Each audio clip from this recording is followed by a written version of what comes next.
Hey, vous êtes là? Eh les gars, je sais pas pour vous, mais moi il y a un truc que j'ai du mal à comprendre. C'est les mecs qui achètent des gros 4x4 et qui font que aller en centre-ville avec. On dirait qu'ils compensent la taille de leur avec une grosse voiture. Et puis je me suis dit, mais mince, peut-être que dans la moto, on a exactement le même problème avec les gars qui achètent des gros trails et qui font jamais de tout-terrain avec. Mais bon, j'ai un doute, hein, parce que c'est bien connu, tous les motards ont une grosse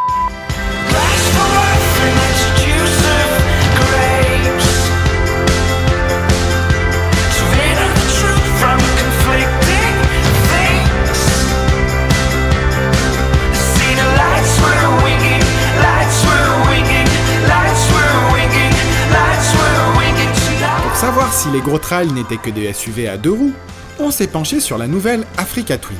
Et côté accessoires de baroudeur, on a joué le jeu à fond, puisque la japonaise est full équipée SW Motec. Et elle a pas grave une gueule d'aventurière comme ça? Et puis, vu qu'on lui a préparé une sorte de parcours du combattant version off-road, c'est pas mal que notre moto d'essai possède quelques protections en cas de chute. Pour le moment, restons gentiment sur la route et faisons connaissance avec notre monture du jour. Une roue avant de 21 pouces, un bicylindre en ligne de moins de 100 chevaux, une transmission par chaîne, un design simple mais plutôt réussi, la CRF 1000L n'est pas là pour faire de l'esbrouf. C'est même tout le contraire, et l'on comprend rapidement que Honda a souhaité revenir aux origines du trail. C'est-à-dire à une machine polyvalente, légère, maniable et dont le potentiel est exploitable par la majorité des motards.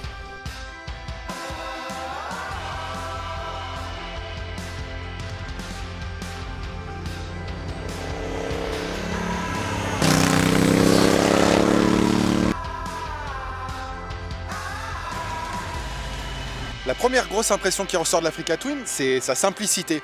Ok, il y a un peu d'électronique, mais il y en a beaucoup moins que sur la plupart des trails GT. On pourrait presque dire qu'elle est dans la lignée de ses devancières. Effectivement, ce nom mythique d'Africa Twin n'est pas anodin aux oreilles des motards qui ont traversé les années 90.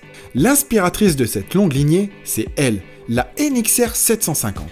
Une bête de course sortie tout droit des ateliers du HRC, qui a empilé les victoires sur le Paris-Dakar de 86 à 89. En 1988 apparaît la XRV 650, la toute première Africa Twin, une sorte de super Transalp aux finitions très soignées et au prix très élevé pour l'époque, soit 42 600 francs. 2 ans plus tard, la bête adopte un tout nouveau V-Twin de 750 cm3 pour lutter à armes égales avec les Suzuki DR 750 et autres Yamaha Super Ténéré. En 1993, l'Africa Twin glisse de plus en plus vers un usage routier. Poids en baisse, protection et confort en hausse, elle se place désormais comme une sérieuse concurrente face à certaines routières.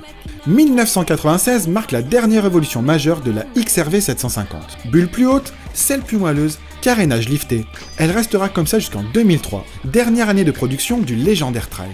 Pour son retour, l'Africa Twin est disponible en 2 versions, boîte de vitesse standard ou automatique. Sur route, le système DCT est un pur bonheur. Un mode drive plutôt cool pour les voyageurs, un mode sport qui se décline en 3 sous-réglages pour les plus énervés, il y en a absolument pour tous les goûts. Il est aussi possible de jouer avec les gâchettes pour passer les rapports. Mais sincèrement, on s'amuse 2 minutes avec, puis on repasse en transmission automatique. Tant on a l'impression que l'Africa Twin devance vos désirs. Quel plaisir de rouler ainsi, l'esprit tranquille et le pied gauche au chômage. D'autant que la CRF 1000 offre des prestations de premier ordre. La protection est tout à fait correcte, la position de conduite bien droite, et le confort est agréable malgré une selle étroite.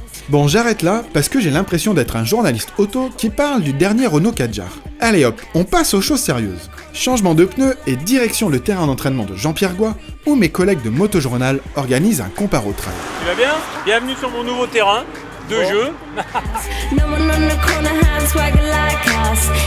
Juste un truc, avant que tu nous pourrisses la moto, on va aller faire les statiques. T'es sûr? Ouais. Bon bah vas-y. Pendant que Jean-Pierre et mes potes font mumuse à côté en essayant de ne pas trop casser leur Ducati Multistrada Enduro et leur KTM 1190 Adventure, nous, on s'est penché plus en détail sur la nouvelle Africa Twin.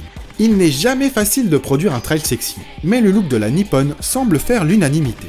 Un gros travail a été réalisé sur la centralisation des masses. Et c'est d'ailleurs en pensant au centre de gravité que la marque a opté pour un bicylindre en ligne plutôt qu'un V-Twin. Ce dernier, très compact, dispose d'un simple arbre à cam en tête. Il lâche 95 chevaux, presque 10 mètres kg de couple, et histoire d'offrir un caractère sympa, le vilebrequin est calé à 270 degrés avec un cycle d'allumage irrégulier des cylindres.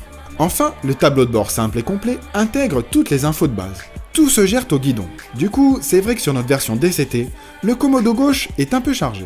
Bon, ben, les statiques, c'est bon. Ah si, je vais virer les valises. Parce que l'autre, le bourrin, je le connais, il va toutes me les casser. Bon, ça y est, vous avez fini, les gars? Je peux m'occuper de vos potes? Allez. Allez.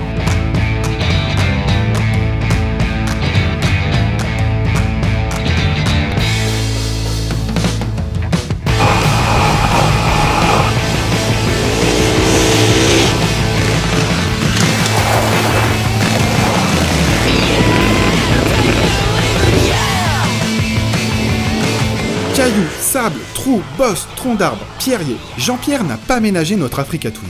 Si les ingénieurs japonais ont adapté leur machine au tout-terrain, c'est davantage pour les grandes pistes roulantes que pour l'enduro extrême. Mais nous, on voulait vraiment savoir ce que la japonaise avait dans le ventre. Et puis, ça nous intriguait sincèrement de savoir ce que valait la boîte auto en off-road. A noter que sur cette version, il existe un mode G qui accroît la motricité de la roue arrière. Ah, et pour ceux qui se posaient la question de savoir si c'était possible de faire des wheelings avec la boîte DCT, eh ben, faut croire que oui. Ah, les boîtes auto, c'est pas mon truc, hein. Ah bon? Ouais, je préfère les motos d'hommes. Allez, laisse-moi là.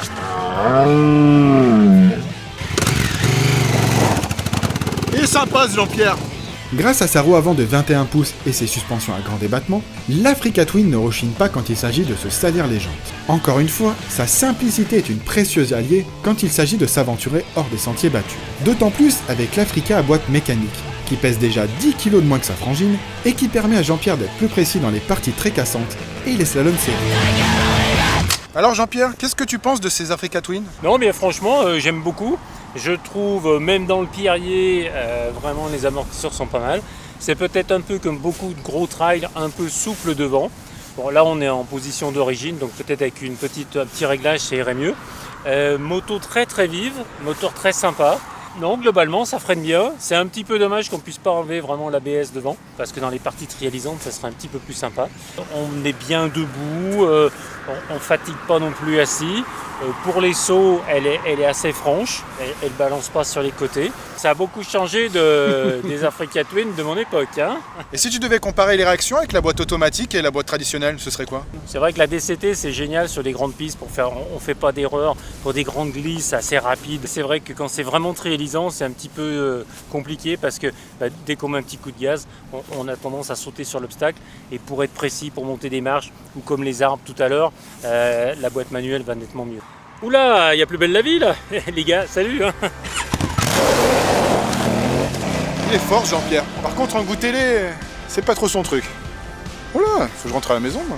En remontant sur l'Africa Twin pour rentrer au bercail, on est content, car avaler des kilomètres guidon de la belle Honda n'est pas un problème. Alors ok, la fourche se monte parfois trop souple, notamment quand on sollicite virilement les deux disques avant de 310 mm de diamètre. L'amortisseur mérite quelques coups de précharge, histoire de rehausser l'arrière et d'augmenter la garde au sol. La moto possède un côté GT moins prononcé qu'une R200 GS ou une Yamaha Super Ténéré, mais la Honda donne envie de rouler, tout simplement.